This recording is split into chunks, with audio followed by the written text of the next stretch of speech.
Good morning, everybody.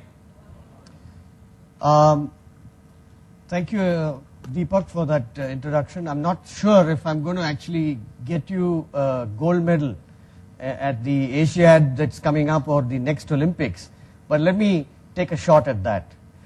So training processes, plan, execute, and sustain.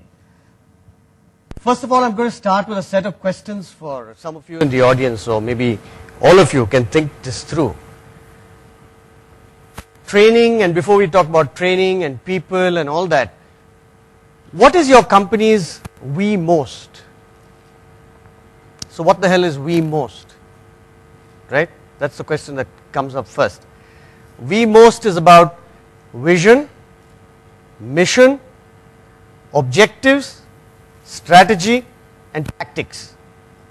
Most of the time, most of us, and I can tell you I'm guilty of that as well, resort to tactics because we are very, very tactical. People sometimes wonder, how do you manage to drive on the Madras roads? I dare say Delhi roads are equally good, equally challenging. That's because we are so tactical. We know exactly who's in front, who's at the back, how to maneuver this place and how to get forward. But the problem is we jump in straight into training processes, just get the job done, train this guy on what needs to happen today, and then you're good to go. So the first thing is, what's the vision of this organization? Very important that it get streamlined, it get identified, there's some buy-in. So what's the vision? It's got to be one word, inspiring. It's got to inspire your entire team in the company. So let's get that straight, vision. Fine. No numbers, no nothing over there, it's just what's the purpose and where you want to go, where you want to take this company. Timeless. Next level. The mission. Mission is a set of key measures which will actually take you, which will help you realize that vision. And this is applicable whether you're a big shot company, a multinational, or a whatever company you are. Very important to have that. The mission gets a set of key numbers which everybody buys into in a company. For instance, we have our mission as 16565, very numerical. Manufacturing company, the whole world in this company knows we want to be at a defect rate of 1%. We want to be 65% efficient, and we want to do 65 lakh pieces. So everybody, top to bottom, works towards that. No financials, no numbers, nothing. So very clear. The mission. What's the vision? It's a little big, it's a little wordy. To build a world-class team, we say, that builds products. To build a good team that builds world-class products through a sustainable business process. So what's sustainability? It's about people, profit, and planet. So everything comes in there. But very few people in a company can understand such a vision. So that's why you go try and measure it through a vision, a set of objectives. So what do you want? What are those goals? Objectives are nothing but a set of goals. What's the profit you want to make? Put that down. Look, I need to make so much money. I need to have a set of customers. I'm going to play in this area. Damodaran spoke about what's the area you want to be in, where, which are the customers you want to take on. Are you big enough? Are you going to be a niche player? Whatever. So work that out in your objectives. So once the objectives are clear, then go for the strategy. The strategy is your game plan. It's a bet. You place a bet because you don't know the future. You're actually thinking, this is what I'm going to do, this is what it is, and this is how the world's going to be, and this is what competition is going to be doing, and hence this is the best way forward for me. It's a bet. There's no certainty. Anybody who tells you that the strategic plan of this company is going to give you success for sure is the biggest liar in the world. The issue is, how do you get your strategy to be probably the most right thing for you in the company? So work out that strategy, that game plan, and then the tactics, which are very specific actions you will take. And as you can see, all these are linked all the way up, connected to each other. So what's the company's overall strategy? Very important to get that clear before you go into training. So what's the company's overall strategy? Where you want to be? Who are your customers? So get that down. And then bring it down to ask the next question. What's your HR strategy? No matter what the company is, no matter how big you are, how small you are, what the nature of that company is, everybody has an HR strategy. So what's that strategy? What kind of people? How are you going to actually hire? How are you going to pay? How are you going to reward? How are you going to select, identify talent? How are you going to grow? So that's the HR strategy. And then from that comes your training strategy. So if you're going to train people in something and your strategy is somewhere else and your objectives are nowhere connected to this training, and training is given because you got to train somebody for something. So just send them, hey, this looks good. OGTC has this fabulous training program. So why don't you send this chap here? That's not the way it happens. It just can't happen like that. And if it does, it's actually pointless. So what's the training strategy?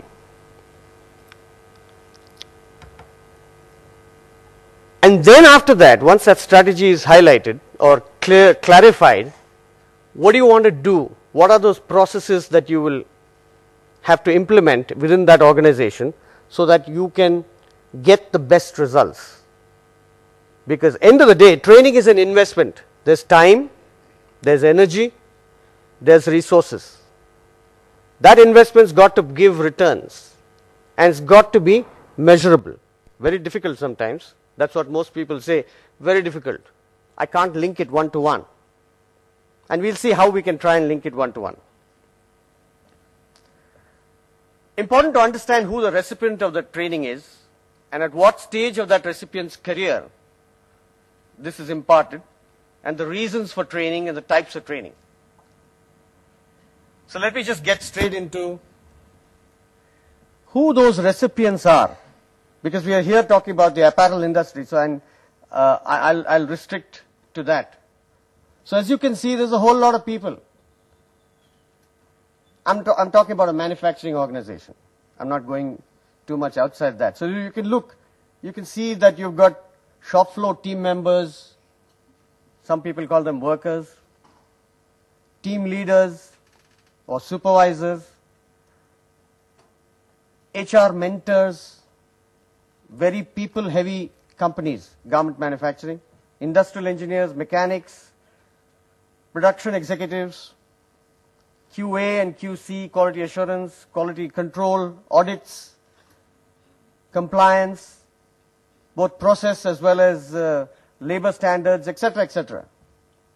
Raw material warehouse, finished goods, and I'm not counting planning, I'm not counting the merchandising areas because I'm focusing on the shop floor. So these are your recipients. What kind of career stage do you need to train people on? Important. Sewing machine operators. Remember, you already worked out your strategy, how you're going to hire, what is your HR strategy, you're already clear. For instance, some companies will say, I'm going to hire a lot of experience. I'm going to get grade A, grade B, grade C tailors. I'm going to get quality staff who worked in 10 different companies. So, because I need that experience. I don't want to waste my time training people on stuff which they're supposed to know already. Fine. If that's your strategy, then you wouldn't worry about training sewing machine operators from beginning. You won't spend too much time. We at Intimate Fashions, 3/4 of our budget goes on training them. 3/4 of our training budget goes on training them. But that's a strategy. You can take a pick. So then you have training for laterally hired sewing machine operators. You have multi-skilling, very important. As people move up, when your strategy is to hire a fresh, you can't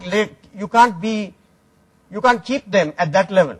You need to multi-skill, very key. multitask and multi-skill. So multi-skilling training. Why should I multi-skill? How do you get people to multi-skill? That's the challenge. Training when selected for the next job. So in your HR strategy, you are very clear. Am I going to hire this supervisor or team member or team leader from outside? Or am I going to kind of grow the talent within the organization? So if your strategy is to grow the talent within the organization, which is what it is for us, then you need to prepare people for the next level. So you need to have a set of programs, training programs, specially modulated and created for your company, for your organization, so that these people are very, very comfortable executing the next level, because they are too embarrassed to ask doubts and questions when they are actually supposed to be executing that role. It's awful to be unsure and not clear about what you're supposed to do. So training at the next level. So we have a training the trainer program, very important. Then you have the fresh engineers, technologists training, and we'll get into that. We have training for top management. Very, very important. Leadership skills, strategy development, lean leadership. Mr. Damodaran spoke so eloquently about lead time, supply side, market side, developing. How the hell do you get, how do you crash those lead times? How do you reduce waste? Very, very fundamental. In our company, we used to do, we had a lead time of about 5 months. 5 months lead time from order to delivery. We had individual efficiencies. We used to work at something like 85% efficiency, but that was bad. 85% efficiency is bad. But then we had a long order queue. We knew what we were going to do 9 months later, imagine. And we were worried about what we were going to do 3 months later, now, 2 months later, now. But those days we had orders for 9 months. So we were very, very clear what skills had to be developed, what kind of people we needed to have, and how many people, how many lines on which product. Everything is down to the last bit. The world changed. The world changed. Customers needed what he says about 12 seasons every year. So Victoria's Secret, who we serviced, and some of the other brands we serviced, they all changed. Everybody changed. And if we hadn't changed, we'd probably be totally out of business. So then we had to train people, we had to train management right from the top. We had several failures, by the by. We made a lot of changes and we reverted back saying, no, this change is not the way to go. So we did a somersault, came back, I have done that somersault, came back and said, doesn't work. Let's do what we are good at. Till again, and then we reached a point, a brink, we came to this place that's it. You're going to be off the cliff. That's a nice time to start. Actually, that's not a nice time to start training. It's a nice time to take a decision that, look, there's only one thing. Either you're going to fall off this cliff or you're going to learn the new way. That's an easy decision. Learn the new way. So we moved into lean. Really speaking, that's the way we moved into lean manufacturing. Not the rest of the group, we here. Various reasons, I want to go there. So reasons for training, very clear. I don't want to spend too much time. Technology, new business processes, methodologies. I mean, you have 5S foundation. Sounds so simple, but the most difficult thing to have in a sustained manner. 5S and lean. You have SAP, fast react softwares. Compliance standards are going on, changing. So, and then you have the building of the soft skills, very important today. 15 years ago, 20 years ago, people will just kind of listen to whatever you say. In fact, most of us got thrashed if you don't do what is supposed to be done. Today, imagine talking about thrashing anybody. Just talking about it will get you to jail. So, I mean, the garment industry has seen so many different types of people. So here again, the importance of soft skills at all levels. So it needs an investment to train people. stress management, conflict management, motivation, coaching, English language. Sometimes you have a multinational workforce and you find the most talented people in your company are declared to be zero. Why? Because they simply can't communicate to whoever matters. That had to be changed. So English language, report writing, all these kind of skills as well. So these are the different reasons for, I would say, why training has to be important. A little bit of deep dive into the fresh operators training. I think the key thing to notice here is the first one, the separate training school. And then I'll go down to, this is the three-stage process and the joint responsibility, a little bit of the mechanics of it. I won't spend too much time. But come back to fully paid trainees on the company's roles. Now this is where I said 3/4 of our budget goes there as well.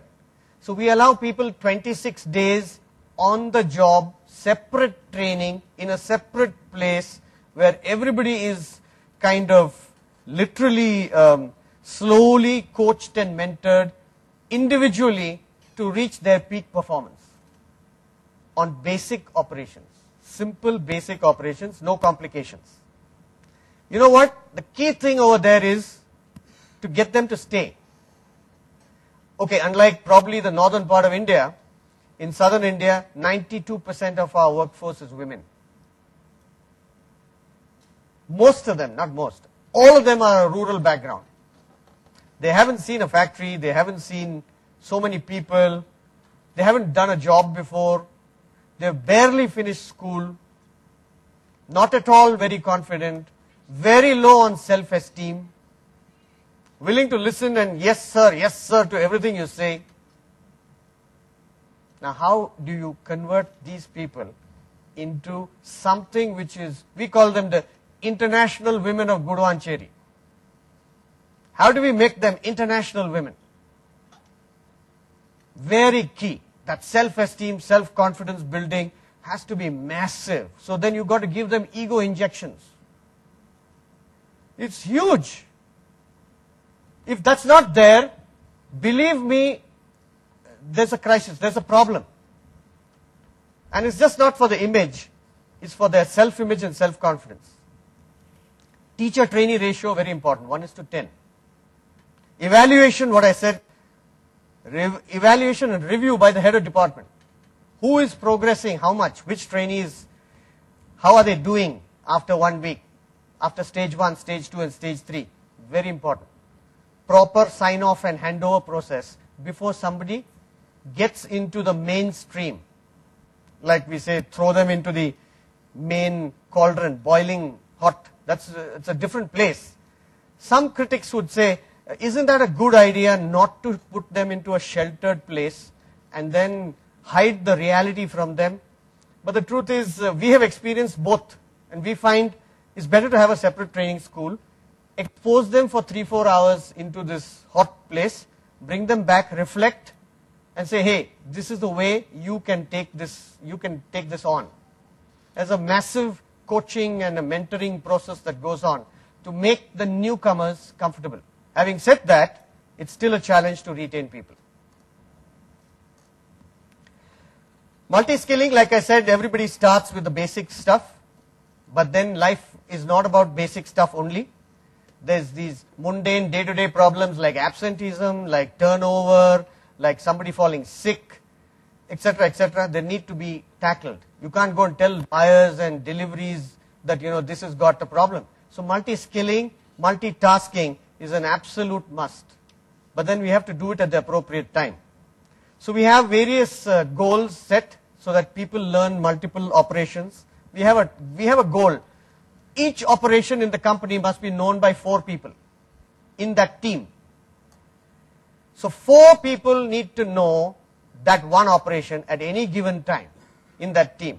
And whichever team does it best gets rewarded for the process, not necessarily for the results. We have an elaborate incentive scheme which factors in quality, productivity, team presence, the skill levels, the number of kaizens, the number of suggestions that they give, the involvement, the engagement. So everything is put in together and there is a team score.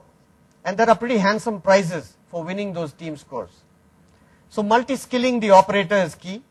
Again, we have a skill software, I don't want to go there, 4 levels of skills based on single needle, double needle, zigzag machines, 8 different machines, you know everything, you know 4 different levels, including one level which says they know how to teach. So once you know that you've got a future manager, you know you've got a future leader. So then they get identified. That's very clear to everybody that this is a career progression for you. This is not about only knowing skills. It's not just about stitching a few extra operations, but it's a career progression for you. And over the last 15 years, we've got something like 45 executives who have started off as operators. Now that's not a brilliant ratio considering that we have 1,700 people. But if you also consider that the fact that we have a 3% turnover every month, that means that you have a challenge.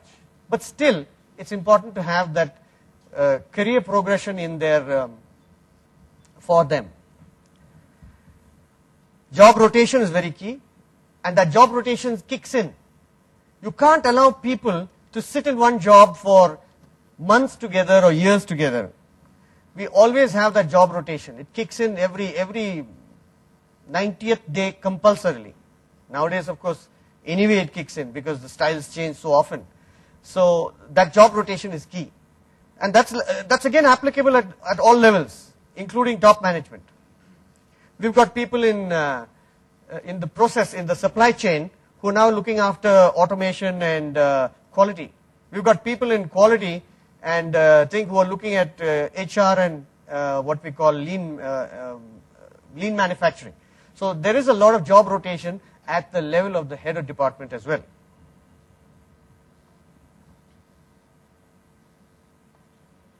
Training needs assessment also happens. Again, requirement of the team, requirement of the line.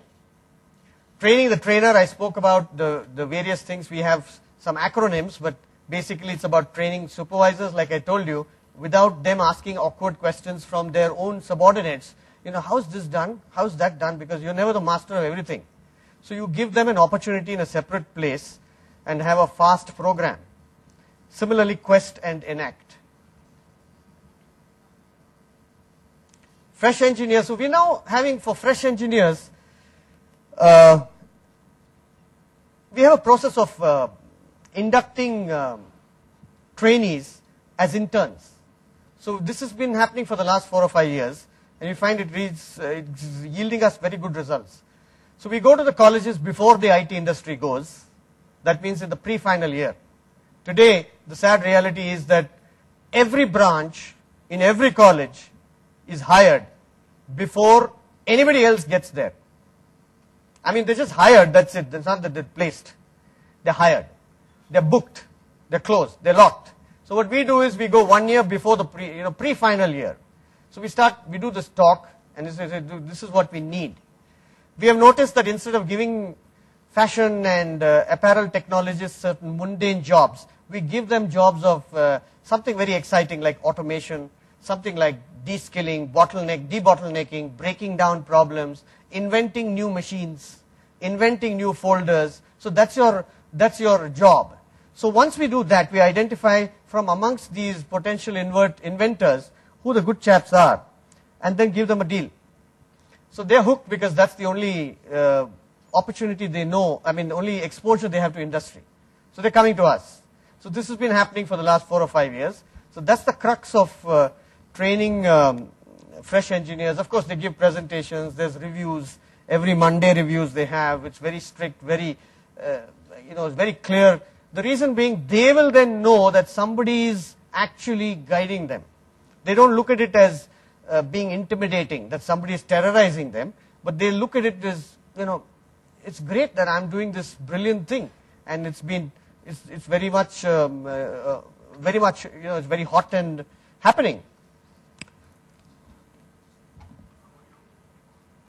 Promotee, like I said, new people who move up the ladder in the company. So there is operational, technical, and behavioral inputs, which are very important for these three people, for these types who have not had any formal education. They don't have the benefit of having gone through school and college in a very structured way. So we give them all those inputs so that we get much stronger while discharging their duties. Training for management. I saw somewhere in your program that you have Crestcom International. I mean, I think that was there, I don't know if it was there in the program, but absolutely brilliant. I can recommend that that program is something which I have undergone myself about 12 years ago. Very good, very organized, and something which, so we had that at least 3 times over the last 15 years. So bulletproof manager, the world is full of snipers, they say, right? So they teach you negotiating skills, public speaking, how do you do training, how do you sell, whatever, everything is there in that program. So bulletproof, 360-degree surveys we do. The key thing being, 360-degree being to make yourself aware of your blind spots, very important for us. Leadership development, I mean, we have international gurus who actually take these sessions for us across the group. So this helps a leader understand what are the plus and minus points and where they're going, what they need to do, and how they can improve themselves. And these are leaders, I'm talking about people who have been in industry for 20 years. Strategic leadership programs, etc.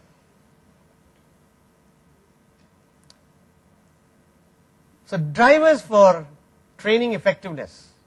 I mean, most important is top leadership's participation. We have our chairman. Sorry for my interjection again. Time's up. Okay, sorry. We have a $1 billion group and we have a chairman who actually sits on the front page and takes notes whenever there's training. So when you see that, you can't but follow that example. That's the kind of commitment to training. Content, alignment, training, trainer capability, all important. Measurement, review. And the key thing here is it's not the budget that you have. How much money you have to spend is not important. That's just an excuse for ineffectiveness. You can have a very low budget, if not nothing, and have a very effective training program. It makes a lot of business sense. I believe what I've been speaking for the last few minutes is making some business sense. Investing in people gives sustainable results. It's a core competence. Nobody can copy you. If you have the best people in the world, nobody can copy you. And it's not very expensive.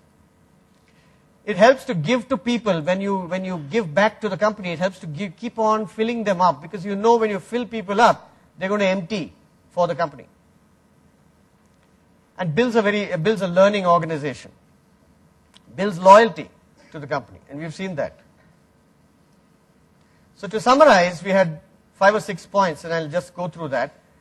Training and the company's V-most, we spoke about, very important to what your strategy is, what your vision, mission, objective, strategy and tactics are before you jump into training people. Important to know who the recipients and their career stages. The types of training in the garment industry. The training inputs for the various cadres, the different kinds of inputs you have to give different kinds of people.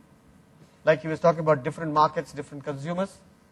What the key drivers for training effectiveness are, and the fact that it makes perfect business sense.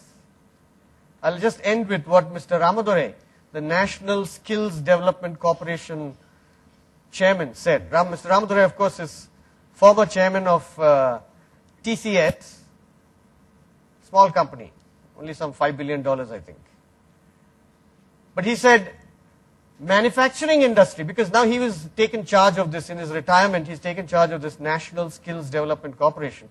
And this is what he had to say. The manufacturing industry must certify the skilled worker and value him like the IT industry does.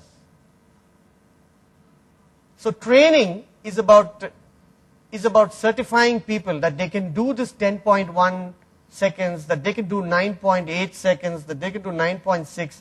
Training is all about that. It's about certifying and valuing and paying them according to the value that they bring to the table.